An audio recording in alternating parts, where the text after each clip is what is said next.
Isabelle Millet. Je vous demande de vous arrêter. Je suis très en colère. Écoutez, vous êtes rapide. C'est pour ça que vous êtes coupé de la réalité.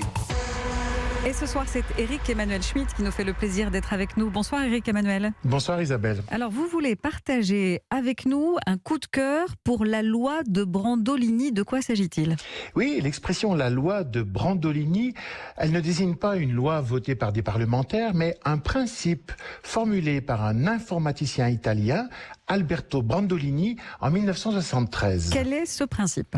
La quantité d'énergie nécessaire pour réfuter une connerie est supérieure à celle nécessaire pour la produire. Ce principe souligne une forte asymétrie. L'asymétrie entre l'énoncé d'une foutaise et sa réfutation. Si l'on crée une fausse information en quelques minutes, il faudra des heures, des semaines, des mois pour en contrer chaque point et démontrer la fausseté de l'ensemble.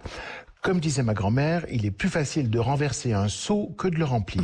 Si je comprends bien, ce dont vous nous parlez, c'est d'un phénomène très actuel, la propagation des fake news, des infox. Depuis une décennie, nous avons assisté au développement des fausses nouvelles, des mensonges répétés, diffusés par Internet. Cela s'est accéléré durant les 4 ans où un homme politique puissant, Donald Trump, en a usé, et d'autant plus cette dernière année, suite à la pandémie mondiale. Différentes contre-informations ont vivement circulé. La Covid n'existe pas. La Covid existe, mais elle a été inventée par les laboratoires. Les tests pour repérer la Covid donnent la maladie. Le vaccin favorise l'autisme.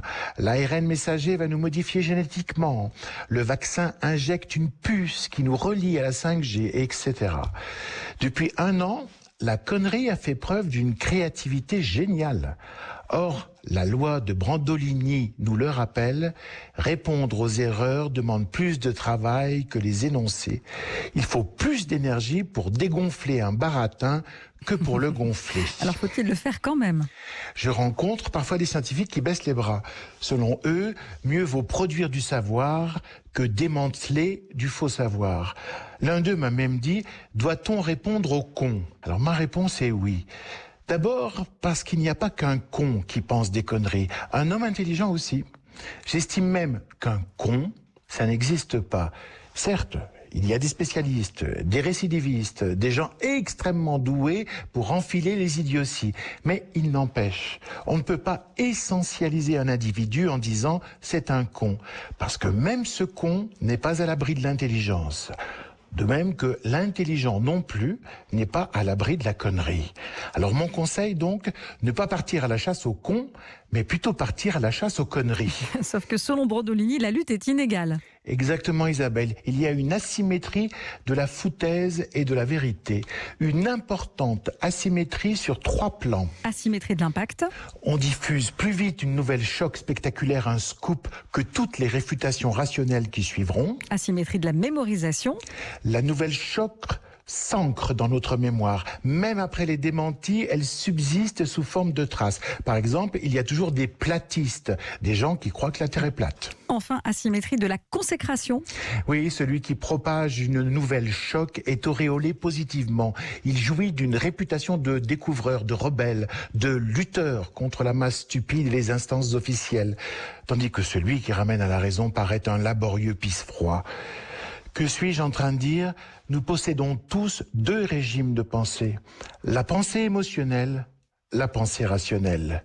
Le propre des fake news, c'est de s'adresser à la pensée émotionnelle, instantanée, instinctive. Le propre de la vérité, c'est de respecter des procédures méthodologiques, même si cela prend du temps. Si les fake news se propagent, c'est parce qu'elles collent au temps de la question. Elles apportent une solution en même temps que la question se pose. Or, le temps de la réponse vraie n'a rien à voir avec le temps de la question. L'élaboration scientifique nécessite beaucoup de travail, donc beaucoup de temps. Éclairé par la loi de Brandolini, je résumerai ainsi le problème de notre humanité. La connerie est rapide, la vérité est lente.